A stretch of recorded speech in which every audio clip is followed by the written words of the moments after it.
Segala pujian dan hormat bagimu Tuhan. Engkau layak menerimanya, karena Engkau Tuhan yang sudah membuktikan kasih-Mu bagi kami. Kasih-Mu bukan hanya janji, kasih-Mu bukan hanya perkataan kosong belaka. Tapi setiap manusia seharusnya menyadari bahwa Allah mengasihi kami, dan itu sudah terbukti. Bapa, betapa kami mengucap syukur Engkau sudah melewatkan kami Tuhan dari hukuman maut atas hidup kami, dari kuasa dosa yang mengikat kami. Biarlah kami boleh sungguh-sungguh menjadi milik kepunyaan-Mu Tuhan, yang tahu menghargai betapa mahalnya darah Kristus Yesus dalam kehidupan kami. Biarlah hidup kami semakin hari semakin disucikan, semakin dikuduskan, dan semakin dimuliakan untuk menjadi serupa dengan Kristus. Ampuni dosa dan kesalahan kami yang mungkin kami lakukan Tuhan, yang mendukakan hati-Mu. Biarlah ya Tuhan Kau layakkan kami pada pagi hari ini, setelah menaikkan korban ucapan syukur kami, sebentar kami duduk diam mendengarkan firman-Mu. Kau urapi hamba-Mu dan juga setiap orang, setiap jemaat yang mendengarkan firman-Mu. Biarlah firman-Mu benar-benar boleh menjadi kekuatan bagi kami Tuhan, untuk melanjutkan hidup kami di masa-masa depan. Terima kasih Bapa. Dalam nama Yesus kami berdoa dan bersyukur. Amin. Puji Tuhan. Silahkan duduk kembali. Selamat Paskah Jemaat GKI Kana.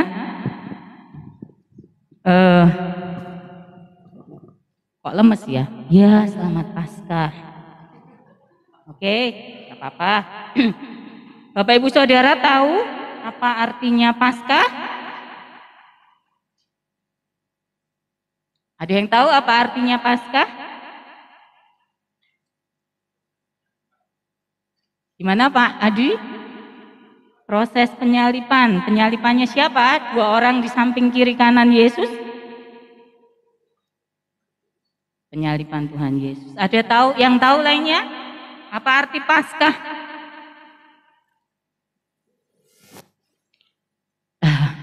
Kasih next slide. Saya sudah menuliskannya. Ini asal kata Paskah. Yang pertama dari bahasa Yunani, Paskah. Hanya di depan, P-A-S-K-H-A, bahasa Yunani. Pesah yang kedua atau Pesah, bahasa Ibrani.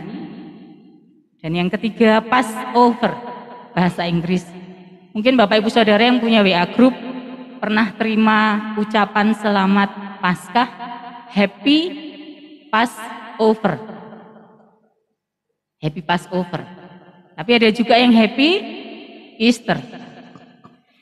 Kalau Happy Passover berarti menunjuk pada istilah yang saya tuliskan di sini. Paskah, Pesah atau Passover artinya sama, yaitu melewati. Bapak Ibu Saudara, ibadah Paskah ini adalah ibadah yang diperintahkan secara langsung oleh Allah kepada umat Israel melalui Musa dan Harun. Ketika umat Israel akan meninggalkan Mesir setelah dijajah, ditindas selama 430 tahun lamanya, mereka berteriak kepada Tuhan, sudah tidak tahan rasanya, sudah tidak mampu rasanya. Padahal mereka dulu pindah ke Mesir itu pada saat zamannya Yusuf, anaknya Yakub. Kisahnya Yusuf dijual ke Mesir, benci saudaranya dulu, dijual ke Mesir, kemudian masuk penjara, bla bla bla bla bla bla, sampai akhirnya dia menjadi raja muda di Mesir.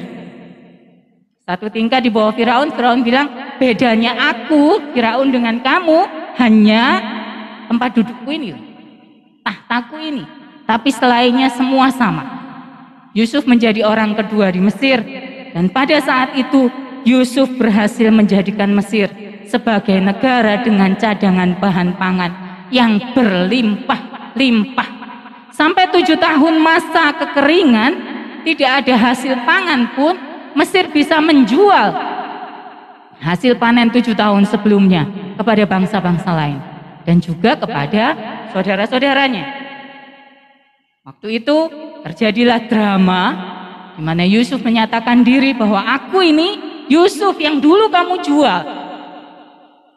Setelah itu Yusuf meminta bapaknya, semua saudaranya pindah ke Mesir. Tahun berlalu, 10 tahun, 100 tahun, 400 tahun kemudian bangsa Mesir gerah. Di antara kita ini ada bagian yang bukan pribumi Mesir. Tapi kalau lihat jumlahnya mereka, makin lama makin banyak. Apa yang harus kita lakukan kalau terus begini? Lama-lama ganti kita dong di negeri sendiri, ditindas oleh mereka. Akhirnya dibuatlah gagasan untuk menindas orang Israel. Penindasan ini enggak sebentar. Lama mereka alami. Sampai mereka enggak kuat, Israel berteriak kepada Allah, Tuhan tolong kami. Rasanya Tuhan lama ya jawabnya. 430 tahun mereka ada di Mesir dalam tindasan bangsa Mesir. Sampai ada satu hari Tuhan memutuskan akan menolong mereka. Setelah mendemonstrasikan kehebatannya dengan 9 tulah. Ada Bapak Ibu yang tahu salah satu tulah saja. Boleh angkat tangannya. Di pertemuan berikutnya saya akan kasih Ibu Bapak hadiah. Ya? Itu tulah keberapa Pak? Duh, jawabnya kedua orang saya bingung nanti. Oke, yang pertama air menjadi darah. Sorry, saya ini karena penjawabnya. Satu lagi, air menjadi darah. Tulah yang lain. Ada yang tahu tulah yang lain? Ya? Hujan es itu tulah keberapa? Ibu lagi loh, jangan yang lain yang jawab.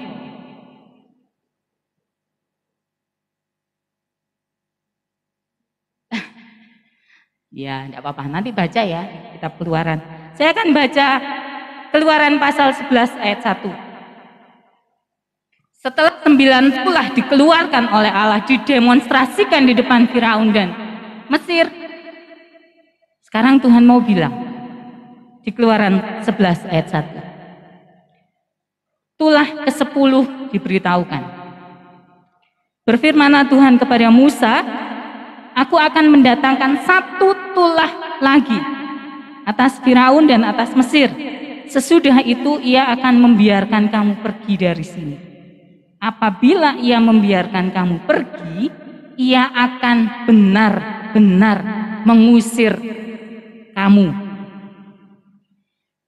Di dalam Keluaran pasal 11 ayat 1 Tuhan bilang, sudah bosen mendengar Firaun, oke, pergi. Tapi setelah tulah berhenti, Firaun bilang, enggak boleh. Lagi, sudah, pergi. Aduh, Mesir menderita karena kamu Musa. Tulah berhenti, jangan. Yang kali ini Tuhan bilang, yang terakhir ini, Tuhan sudah tetapkan tulah ke-10 adalah tulah yang terakhir. Tidak akan ada lagi tulah buat Mesir. Tuhan bilang, kalau dia usir kamu pergi, ini benar-benar dia sudah tidak mau kamu lagi. Melalui Musa, Allah katakan bahwa Allah akan membuat perbedaan antara bangsa Mesir dan bangsa Israel. Sama-sama tinggal di Mesir, tapi Tuhan bikin perbedaan. Perbedaan dari 9 tulah, Tuhan sudah bikin perbedaan-perbedaan. Tapi yang kali ini, Tuhan mau buat perbedaan yang besar. Bagi Mesir, hal ini adalah kutuk. Tulah itu kutuk bahasa lainnya. Bencana. Bala. Tuhan bilang bagi Israel, ini adalah permulaan bulan bagimu. Tuhan bilang melalui kejadian yang akan terjadi, ini masih akan terjadi. Tuhan sudah kasih rencana kerjanya buat Musa dan Israel. Nanti kalau tulah ini terjadi, maka bulan ini akan menjadi bulan yang pertama bagimu. Kita akan baca Keluaran 12 ayat 1 dan 2. Judul perikopnya tentang perayaan Paskah. Berfirmanlah Tuhan kepada Musa dan Harun di tanah Mesir. Bulan ini akan menjadi permulaan segala bulan bagimu. Itu akan menjadi bulan pertama bagimu tiap tahun. Jadi menjelang tulah ke-10 itu, bulan pada saat itu terjadi, itu adalah bulan pertama bagi bangsa Yahudi. Selanjutnya ada peraturan-peraturan lainnya. Bapak Ibu bisa baca lanjutkan, tapi saya akan ringkaskan. Pada tanggal 10, setiap keluarga Israel harus mengambil 1 ekor anak domba berumur setahun, tidak bercela. Maksudnya tidak boleh timpang kakinya, tidak boleh matanya yang misalnya cacat sebelah, tidak boleh. Harus seekor anak domba yang tidak bercacat celah. Kalau keluarganya misalnya keluarga kecil, satu bapak ibu punya anak satu misalnya, waduh, 1 ekor anak domba kebanyakan.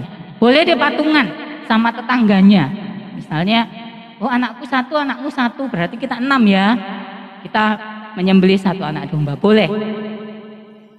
Tanggal 10 itu anak domba itu harus dikurung sampai dengan tanggal 14. Jadi selama beberapa hari itu anak domba itu dikurung, nggak boleh keluar digembalakan. Pada tanggal 14 anak domba itu harus disembelih pada waktu senja. Lalu darah anak domba itu diambil sedikit dan dibubuhkan pada kedua tiang pintu dan ambang atas pintu rumah. Nah ini kalau Bapak Ibu mungkin membayangkannya. Jadi di kiri kanan pintunya sama di atasnya, apa itu namanya ya? Kusen, ya di kusennya itu harus dibubuhkan darah anak domba. Wah, apain ya? Nah, ternyata Tuhan juga punya rencana. Jadi setiap rumah Israel yang di dalamnya itu ada orang-orang Israel, harus kayak gini, harus ada tanda darahnya.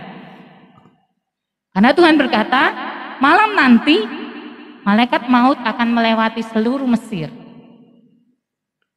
Dan rumah-rumah yang ada tanda darahnya, itu akan dilewati. Itu loh artinya Paskah. Melewati. Jadi tidak dimasuki oleh malaikat maut, dilewati, melewati ya. Kemudian daging anak domba yang tadi sudah disembelih itu harus dipanggang dan dimakan dengan roti yang tidak beragi dan sayur pahit. Semuanya harus dimakan habis malam itu, nggak boleh ada yang bawa keluar rumah. Tidak boleh ada tulang yang dipatahkan dari anak domba itu. Tidak ada bagian yang ditinggalkan sampai besoknya. Kalau misalnya ada sisa, aduh udah kenyang, udah habis, dibakar sampai habis. Pokoknya malam itu harus habis, entah dimakan, entah dibakar. Tapi yang menarik di dalam Keluaran 12 Bapak Ibu baca, Allah berfirman bahwa pada saat mereka makan daging anak domba itu, kondisi mereka harus kayak bersiap-siap mau pergi. Pakai ikat pinggang, pakai sepatu, kemudian bawa tong mereka dan makannya dengan buru-buru. Itu adalah peraturan tentang Paskah yang pertama kali. Waktu Allah menyampaikan firman ini, tulah ke-10 belum terjadi. Tapi kemudian mereka tahu bahwa setelah mereka melakukan semua yang Tuhan perintahkan, pada tengah malam tiba-tiba terdengar tangisan yang keras dari rumah di sana, dari rumah di sana, dari yang di sana di sana. Mereka bingung, loh, kita di sini disuruh pesta makan daging anak domba, yang di sana-sana kok teriakan-teriakan. Ternyata ada kematian anak sulung. Bukan cuma anak sulung manusia, tapi juga anak sulung hewan, tertulis di sini. Jadi pada saat mereka berpesta Paskah, orang Mesir sangat-sangat berduka. Bahkan sampai anaknya Firaun, pangeran ya, calon raja berarti, itu juga mati. Tuhan berbuat perkara yang besar bagi Mesir dan bagi Israel. Dan inilah ketentuan mengenai Paskah yang pertama kali. Dan Paskah ini harus dirayakan setiap tahun oleh orang Israel. Tidak boleh luput, tidak boleh terlewat tanggal 14 bulan yang pertama mereka harus merayakan Paskah. Kalau mereka tidak sempat waktu itu, mungkin mereka sedang dalam perjalanan keluar dari kumpulan mereka harus merayakannya pada tanggal 14 bulan kedua. Jadi tadi bulan pertama, yang berikutnya harus bulan kedua. Sekedar pengetahuan, mengapa Paskah kita kok ganti-ganti tanggalnya ya? Pernah enggak bertanya, kenapa ya kalau Paskah itu kok ganti-ganti ya tanggalnya? Enggak kayak Natal. Kalau Natal kan enak ya, 25 Desember pokoknya. Mau hari Senin, Selasa, Rabu, Kamis, Jumat, Sabtu, nanti tahun ini jatuhnya hari Minggu. Tapi kenapa kalau Paskah kok ganti-ganti? Ada yang tahu? Kenapa kalau Paskah kok ganti-ganti? Karena Paskah kita itu mengikuti kalendernya Yahudi, kalendernya Israel. Jadi ya hari-hari ini, itu tanggal kemarin yang pada tanggal 15 itu adalah tanggal 14 bulan pertama kalender Yahudi. Masih ngikut itu loh kita. Nah, mungkin kita bertanya, itu kan peraturan keagamaan zaman lama, Bu. Itu sudah perjanjian lama, Bu. Kita ini sudah hidup di zaman now, tahun 2022. Masa iya kita harus merayakan Paskah? Kalau kita belajar dari firman Tuhan, Kristus adalah penggenapan dari tata cara Paskah perjanjian lama. Kita baca 1 Korintus 5 ayat 7. 1 Korintus 5 ayat 7. Nih, buanglah ragi yang lama itu supaya kamu menjadi adonan yang baru. Sebab kamu memang tidak beragi. Sebab anak domba Paskah kita juga telah disembelih, yaitu Kristus. Bapak Ibu Saudara, kenapa kita juga mesti harus merayakan Paskah? Karena ternyata anak domba Paskah kita bukan anak domba yang beneran, yang harus disembelih pada tanggal 14 bulan pertama kalender Yahudi, tapi anak domba Paskah kita adalah Kristus. Kristus adalah penggenapan dari tata cara Paskah perjanjian lama. Mari kita belajar sama-sama. Yang pertama, Kristus itu mati pada hari raya Paskah Yahudi. Kita buktikan. Matius 26 ayat 17.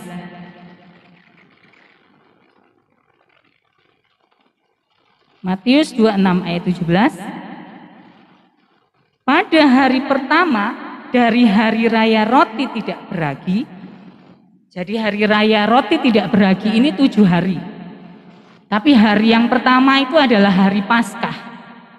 Datanglah murid-murid Yesus kepada Yesus dan berkata, "Di mana engkau kehendaki kami mempersiapkan perjamuan Paskah bagimu?" Jadi pada saat itu Tuhan Yesus dan murid-muridnya juga merayakan Paskah. Tuhan Yesus itu adalah keturunan Yahudi yang tidak pernah luput memperhatikan tata cara Yahudi. Yesus memang datang bukan untuk meniadakan hukum Taurat, tapi untuk menggenapinya. Jadi Bapak Ibu perhatikan, setelah mereka mengadakan perjamuan Paskah ini, dari yang ditulis, "Di mana engkau kehendaki kami mempersiapkan perjamuan Paskah bagimu?" Tuhan Yesus makan Paskah sama murid-muridnya. Pada waktu itu Tuhan Yesus membagikan roti yang dicuil-cuil. Zaman itu nggak ada hosting. Membagikan roti dan juga membagikan anggur. Itu yang sampai sekarang kita tiru, kita ikuti sebagai tata cara perjamuan kudus. Waktu itu rotinya juga roti tidak beragi, karena itu adalah peraturan dari Taurat. Setelah makan Paskah, Tuhan Yesus membawa murid-muridnya ke taman Getsemani. Di sana dia berdoa, kemudian ditangkap, diadili, disesah, disiksa, sampai disalibkan. Itu semua cuma satu hari. Hari Raya Paskah Yahudi. Itu sebabnya Rasul Paulus menyimpulkan bahwa Kristus itu anak domba Paskah kita. Disembelihnya juga bukan pada hari yang lain, ya hari Paskah, Paskah Yahudi. Yang kedua, anak domba Paskah tidak bercacat celah dan disembelihnya pada waktu senja. Bapak Ibu Saudara ingat Tuhan Yesus menyerahkan nyawanya kira-kira menurut Alkitab jam berapa? Jam 3 sore. Jadi belum petang, jam 3 sore. Ini pun penggenapan dari tata cara Paskah lama. Yang ketiga, pada saat makan perjamuan Paskah tidak ada tulang anak domba yang dipatahkan. Tidak boleh ada tulang yang dipatahkan. Ini pun digenapi oleh kematian Kristus di atas kayu salib. Bapak Ibu ingat, mereka disalib berapa orang? 3 orang. Tuhan Yesus di tengah, kiri kanannya penjahat. Menjelang Sabat besoknya, para tentara melihat ini orang kok nggak mati-mati ya, disalib dari pagi jam 9. Karena 2 orang nggak mati, apa yang harus dilakukan? Diambil apa itu ya, palu atau apa ya, nggak tahu istilahnya. Dipakai untuk memukul tulang keringnya para penjahat. Kenapa? Ya supaya mereka sudah tidak bisa bertumpu, cepat mati. Tapi waktu mereka ke tengah, mereka lihat loh, yang ini kok sudah mati. Kok tidak pakai perlu dipatahkan tulangnya. Yesus sudah mati sendiri maksudnya, menyerahkan nyawanya. Yesus nggak mati ya. Kalau mungkin ada pertanyaan, katanya Tuhan kok mati gitu ya, enggak. Tuhan Yesus nggak pernah mati. Tuhan Yesus itu menyerahkan nyawanya kepada Bapaknya. Jadi Tuhan Yesus pun menggenapi, tidak ada satupun tulangnya yang dipatahkan. Bapak Ibu Saudara mengerti bahwa Kristus mati di kayu salib itu adalah penggenapan dari tata cara Paskah Perjanjian Lama. Kalau tadi kita melihat darah anak domba Paskah itu harus dilaburkan di kusen pintu rumah, maka darah Kristus Yesus itu harus dilaburkan di dalam hidup kita. Itu jadi tanda kalau kita ini punyanya Tuhan. Supaya apa? Supaya kita juga dilewati. Loh, enak dong, nggak mati. Bukan gitu maksudnya. Tubuh jasmani kita harus tetap mengalami kematian. Harus loh, harus. Jadi Bapak Ibu Saudara kok bilang, aku pengen hidup 1000 tahun lagi. Ya nggak apa-apa. Tapi endingnya juga tetap mati. Tapi ada yang beda. Ada yang beda bukan? Harusnya Paskah itu dirayakan hari Jumat. Tapi kenapa kita merayakan Paskah pada hari Minggu? Karena apa? Yes, karena Yesus bangkitnya hari Minggu. Yesus kemarin Jumat menggenapkan tata cara Paskah Perjanjian Lama. Tapi Paskah di Perjanjian Baru berarti kebangkitan Tuhan Yesus Kristus. Kalau Kristus itu cuma mati jadi kayak anak domba Paskah zaman Perjanjian Lama, waduh, apa yang harus terjadi? Tahun depannya harus ada lagi dong anak domba Paskah. Tahun depannya lagi harus ada lagi anak domba Paskah. Padahal kalau Bapak Ibu tahu, bangsa Israel sekarang ini ada berapa? Nggak tahu. Lah kita yang termasuk terhisap sebagai Israel rohani juga ada berapa? Banyak. Bayangkan saja kalau waktu mereka keluar dari Mesir, ini balik ke yang tadi. Jumlah mereka kira-kira 600.000 orang laki-laki. Satu orang laki-laki punya keluarga. Atau anggap aja yang berkeluarga separuhnya, 300.000 orang laki-laki. Berarti anak domba yang dipersembahkan berapa? 300.000 anak domba. Nah kalau itu diterus-teruskan sampai sekarang, berapa juta anak domba yang harus dipersembahkan setiap tahun? Tuhan Yesus mati menggenapi tata cara Paskah Perjanjian Lama. Tapi Tuhan Yesus itu juga cuma mati satu kali. Itu cukup. Kita bacain Ibrani 9 ayat 24 sampai 28. Seluruh ayat Ibrani 9 ayat 24 sampai 28. Tolong ditampilkan dulu.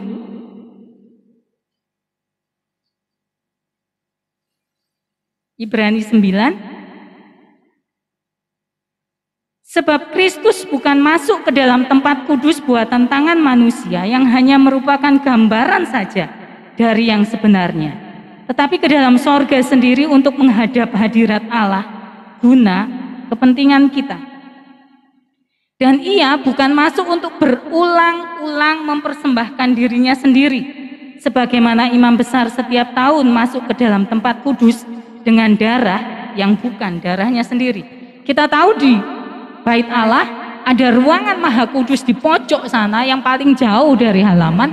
Itu di sana si imam besar hanya boleh masuk setahun sekali. Mengoleskan darah di tutup pendamaian. Darah anak domba juga, bukan darahnya sendiri. Itu sebabnya dibilang bahwa kalau imam besar masuk setahun sekali untuk mengoleskan darah pada tutup pendamaian, tapi Kristus cuma masuk satu kali tok, nggak berulang-ulang. Kita lanjutkan. Sebab jika dia harus berulang-ulang, maka ia juga harus berulang-ulang menderita sejak dunia ini dijadikan. Tetapi sekarang ia hanya satu kali saja menyatakan dirinya pada zaman akhir untuk menghapuskan dosa oleh korbannya, oleh korban dirinya sendiri.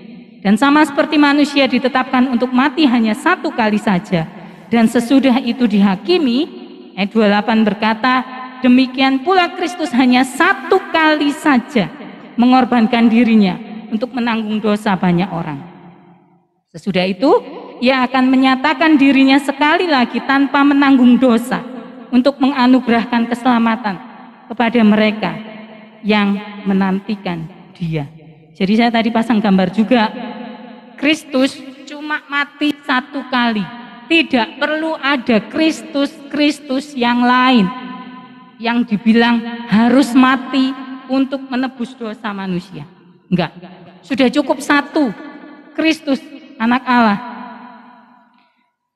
Tapi kalau anak domba Paskah Yahudi itu disembelih habis perkara, matilah dia, dagingnya dimakan. Tapi Kristus enggak. Anak domba Paskah kita berbeda.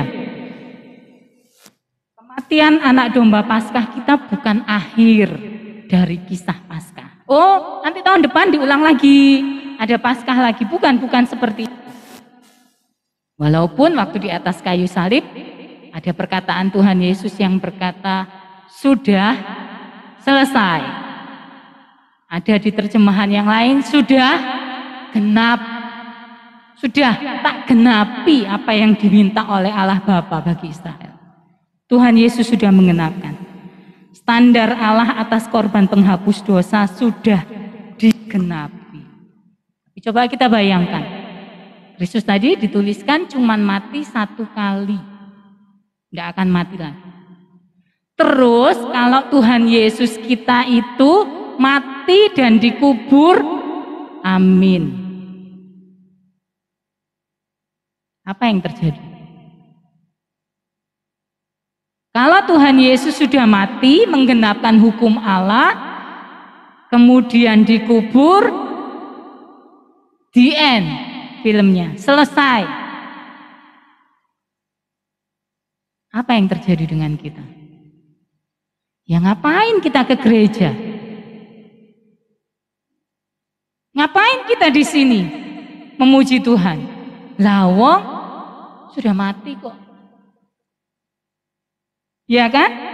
1 Korintus 15 ayat 14 berkata, tetapi andai kata Kristus tidak dibangkitkan, maka sia-sialah pemberitaan kami dan sia-sialah juga kepercayaan kamu. Iman yang selama ini kita hidupi bohong. Kami yang berbicara di atas ini pembual, pembohong. Acara baca Alkitab setiap hari, alah, gak ada gunanya. Sama kayak nonton drakor. Bapak ibu saudara ada yang tiap hari nonton drakor? Bapak-bapak mungkin enggak sih? Ibu nonton drakor. Kalau liburan teman saya bilang, wih saya bisa menonton drakor itu berseri-seri. Jadi dari awal sampai akhir, sampai tuntas. Baca Alkitab, wah nggak ada waktu. Ya, kalau Tuhan Yesus nggak pernah dibangkitkan, kita nggak usah datang sini, percuma. Kalau Tuhan Yesus nggak dibangkitkan, sudah nggak usah mikir tentang surga. Mati sudah habis. Nggak bisa habis. Mati badan pasti akan berlanjut ke kehidupan berikutnya. Apa? Hidup kekal ke sorga atau hidup kekal di neraka. Jadi Bapak Ibu Saudara, kenapa kita merayakan Paskah? Karena pada 2 hari ini, Jumat Agung dan Paskah, itu adalah bukti nyata kasih yang pertama. Yesus mati itu karena kasihnya buat kita. Tapi kuasa karena dia dibangkitkan. Tuhan Yesus bangkit, enggak terus di kuburan. Kita enggak perlu cari kuburannya untuk nyekar. Kasih bunga, enggak ada. Enggak ada. Kalaupun masih ada kuburannya, itu pun sudah kosong, enggak ada. Karena Tuhan Yesus tidak ada di sana.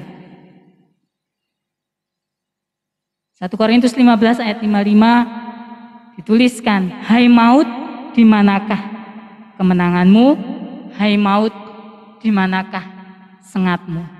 Tuhan Yesus memang harus mati, masuk ke dalam kerajaan maut. Tapi enggak untuk menyerahkan diri. Ternyata aku kalah. Oh enggak. Dia masuk ke kerajaan maut untuk mengalahkan maut. Amin. Puji Tuhan.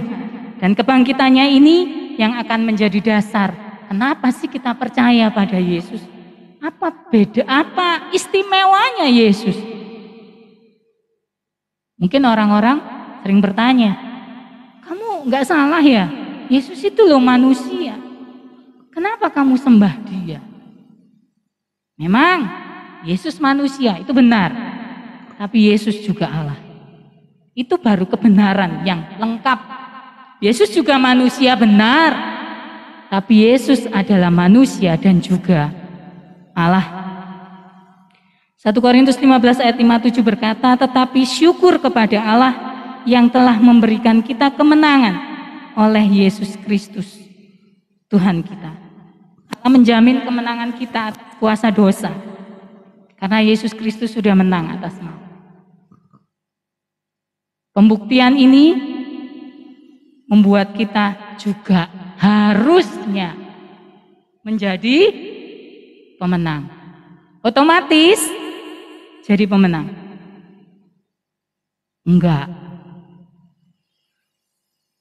Memang Tuhan Yesus sudah menyelesaikan tugasnya. Tuhan Yesus sudah menang. Harusnya kita sebagai anak-anaknya juga harus menang. Tapi kenyataannya enggak otomatis. Bapak Ibu Saudara, mungkin kita pikir kita sudah Kristen sejak kecil, sejak anak-anak sekolah minggu, bahkan sejak lahir mungkin ya. Sejak lahir, kalau saya dulu kecil pun umur 1 bulan dibawa kepada gereja untuk diserahkan menjadi milik Tuhan dan sampai selama-lamanya menjadi milik Tuhan. Tapi apakah itu menjamin bahwa kemenangan Kristus juga jadi kemenangan saya? Enggak. Kalau saya tidak pernah mengambil, Tuhan kasih, kalau saya enggak ngambil, ya enggak akan pernah jadi bagian saya. Di dalam hidup ini memang kita harus berjuang terus. Berjuang terus. Terus sampai kapan? Ya sampai kita pulang. Kalau jatuh, ya bangun lagi. Minta ampun. Jatuh lagi, bangun lagi. Minta ampun. Sepanjang usia kehidupan kita, tidak tahu sampai nanti kapan. Potensi berbuat dosa itu masih terus ada. Jangan khawatir. Kita tidak akan pernah jadi orang kudus kalau tidak dikuduskan. Berbuat dosa, pasti jatuh dalam dosa. Itu beda dengan tinggal dalam dosa. Bisa bayangkan ya, anak kecil belajar jalan, goleng, jatuh. Tapi apa yang dia lakukan? Bangun lagi. Dia berusaha lagi untuk jalan. Itu kalau jatuh dalam dosa. Jadi jatuh, bangun lagi. Jatuh, bangun lagi. Berjuang. Saya masih ingat usia berapa ya? Joy itu jatuh bukan dalam dosa, dalam got. Waktu dia main, tiba-tiba katanya, saya sih kerja waktu itu, jadi sore dilapori, Joy habis jatuh di got besar, maksudnya bukan got kecil ya. Jadi nyemplung beneran gitu. Ditolongin tetangga mungkin. Akhirnya dia pulang nangis. Saya bilang, waduh kok jatuh dalam got ya. Oke, mandi, keramas, terus pokoknya gitu. Bajunya kita lepas, kita bilang dikum itu direndam ya. Direndam. Sampai besoknya bau got itu nggak pernah hilang. Sampai akhirnya bajunya habis direndam deterjen, dicuci, direndam lagi, dicuci, udah dibuang aja. Itu jatuh dalam got, baju bisa dibuang. Jatuh dalam dosa pun ya nggak apa-apa, pokoknya besok jangan jatuh lagi. Tapi bedakan dengan tinggal dalam dosa. Ini nih loh gambar tinggal babi yang mainnya, mandinya, makannya ya di situ. Di dalam lumpur, itu tinggal dalam dosa. Kayaknya nggak apa-apa tuh, orang bilang, ih jijik. Waktu kemarin saya cari gambar tentang ini, dia bilang, gambarnya elek-elek mah, soalnya di dalam lumpur. Ya iya. Tapi Bapak Ibu tahu, ada loh orang-orang yang tinggal dalam dosa. Saya tidak berniat menghakimi. Ada orang-orang yang tidak pengen keluar dari dosa. Wes aku di sini aja, wes enak. Kalau ada gini, sampai Tuhan panggil dia pulang, saya jamin dia tidak akan punya kehidupan kekal. Dia tidak akan selamat. Jadi kalau ada di antara kita, siapapun kita, walaupun kita ngaku Kristen, sudah setahun mungkin, 2 tahun, 5 tahun, 10 tahun, 30 tahun, 50 tahun. Tapi kalau kita masih tinggal dalam dosa, ndang segera keluar, mandi, kalau orang ini, ganti baju. Ini kalau secara jasmani, ya wis, tidak akan ada pengampunan. Tapi kalau kita jatuh, bangun lagi, bertobat. Bertobat ya maksudnya bukan bangun gimana, bertobat. Dan kalau sudah bertobat, ya ditinggalkan, sudah tidak mau lagi. Kalau kita sudah ditebus, harusnya kita tahu, kita ini bukan bagian dari orang-orang yang ngeyel, tinggal dalam dosa. Enggak kerasan kita tinggal di sana. Nah tapi kita kan masih tinggal di bumi, bener.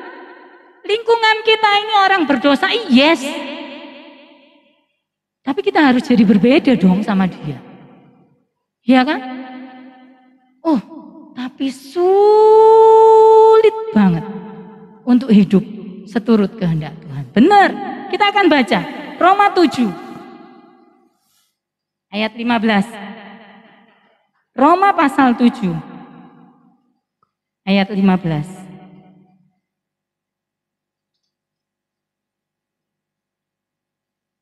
Ini surat ini ditulis untuk menjelaskan perjuangan kita dalam hidup ini. Ayat 15 berkata, sebab apa yang aku perbuat, aku tidak tahu.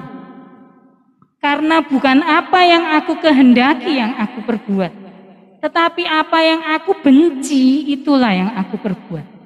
Jadi jika aku perbuat apa yang tidak aku kehendaki, aku menyetujui bahwa hukum Taurat itu baik. Kalau demikian bukan aku lagi yang memperbuatnya, tetapi dosa yang di dalam aku. Sebab aku tahu bahwa di dalam aku, yaitu di dalam aku sebagai manusia, tidak ada sesuatu yang baik. Sebab kehendak memang ada di dalam aku, tetapi bukan kehendak untuk berbuat hal yang baik. Sebab bukan apa yang aku kehendaki, yaitu yang baik yang aku perbuat, melainkan apa yang tidak aku kehendaki, yaitu yang jahat yang aku perbuat. Ayat 20, jadi jika aku berbuat apa yang tidak aku kehendaki, maka bukan aku lagi yang memperbuatnya, tetapi dosa yang diam di dalam aku. Demikianlah aku dapati hukum ini, jika aku menghendaki berbuat apa yang baik, yang jahat itu ada padaku.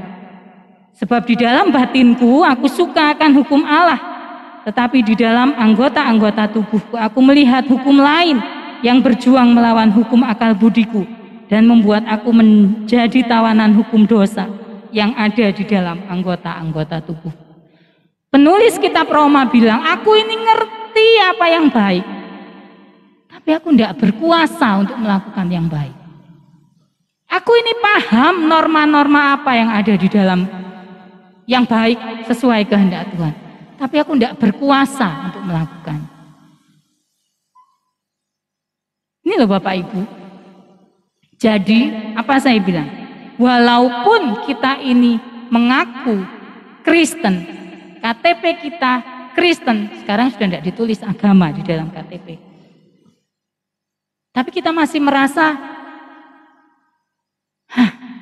gak bisa aku jadi murid Tuhan, seturut kehendak Tuhan. Wangel bos. Sorry, saya pinjam, ada seorang ini remaja di sini yang mamanya cerita. Kemarin habis mukul temennya. Loh, saya bilang, kenapa? Digarai aku. Ya tak pukul kesuwen. Misalnya gitu ya. Padahal tahu kan, mukul itu gak baik. Tapi karena pukul. Dia menghina aku, Bu. Aku dibully, muangkel aku. sampai kapanpun gak ada maaf bagimu. Maaf ya, gak pantas kita ngomong kayak gitu. Kalau kita belajar dari Alkitab, Tuhan Yesus itu gak cuma mati langsung, ayo naik salib, dipaku mati, enggak. Coba kita mendaftar ya, apa yang terjadi pada Yesus. Dibully, katanya raja, dipakein mahkota. Raja kan harus pakai mahkota, tapi mahkotanya duri. Dihina, disesah, disakiti. Tuhan Yesus itu tidak kebal rasa sakit loh. Tubuhnya ini bisa merasakan sakit, bisa lapar. Apalagi yang namanya sakit hati. Tuhan Yesus juga ngalamin. Jadi kalau kita ngomong, dia menghina saya, Bu. Kira-kira penghinaan macam apa? Melebihi penghinaan kepada Tuhan Yesus kah? Bahkan satu-satunya miliknya yang dia punya, jubah baju, ditarik dari salib, dibuka dari dia, telanjang Tuhan Yesus. Kalau misalnya Tuhan Yesus itu dikuasai marah, misalnya, terus dihina, kalau memang kamu Tuhan, turun dong dari salib. Tuhan Yesus bilang, pengen tahu? Turun aku sekarang. Kalau misalnya itu yang terjadi pada Tuhan Yesus, jadi apa kita? Jadi kalau ada orang menyakiti kita, menghina kita, membuli kita, bikin kita sakit gak cuma jasmani, tapi juga sakit hati, Tuhan Yesus sudah lebih dulu tanggung itu semua. Jangan tinggal dalam dosa. Aku nggak berdosa, aku nggak mencuri, aku nggak melakukan hal-hal yang seperti melawan hukum, enggak. Melawan hukum negara enggak, tapi melawan hukum Allah. Please, nggak bisa mengampuni, itu melawan hukum Allah. Saya bilang, saya pernah katakan kepada seorang jemaat, kalau kamu nggak bisa mengampuni, maaf. Nanti malam Tuhan panggil kamu pulang. What happened? Kamu tidak bisa ngomong aku Kristen, aku ibadah, aku pelayanan, aku memberi yang terbaik buat Tuhan. Enggak. Kalau kamu tidak pernah bisa mengampuni, nanti malam Tuhan panggil kamu pulang. Tujuanmu jelas. Maaf, saya bicara agak keras. Tuhan Yesus sudah mati buat kita. Jangan pernah sia-siakan kematiannya. Memang Roma 7 ayat 24 berkata, aku manusia celaka. Aku manusia celaka. Siapakah yang akan melepaskan aku dari tubuh maut ini? Syukur kepada Allah. Oleh Yesus Kristus, Tuhan kita. Ayat 24 berkata, aku manusia celaka. Tapi ayat 25 berkata, aku sudah bukan lagi manusia celaka. Aku sudah ditebus oleh darah Kristus. Bukan cuma ditebus dengan darah Kristus, tapi sudah diberi kemenangan. Please, menang. Bukan lagi kalah.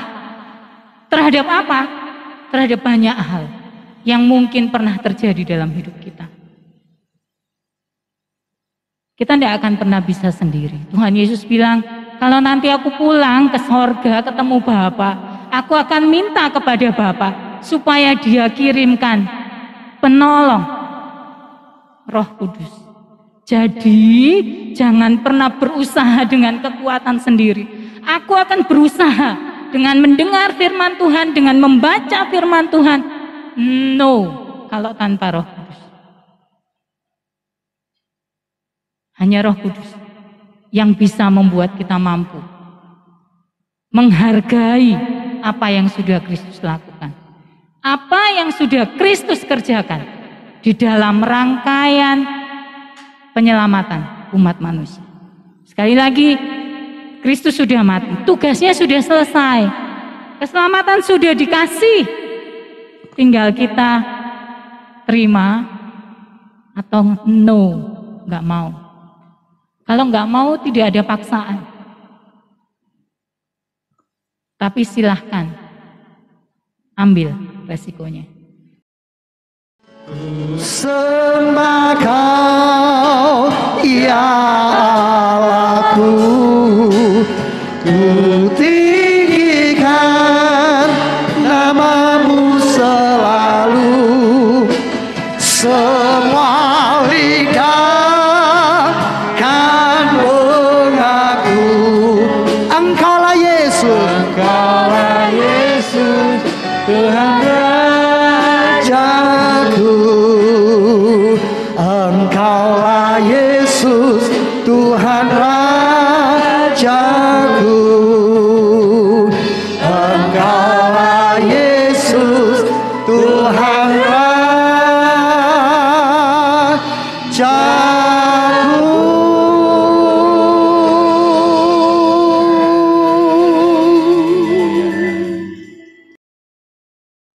Tuhan Yesus, pada akhir ibadah dan perayaan Paskah pagi hari ini, hati kami berlimpah dengan sukacita.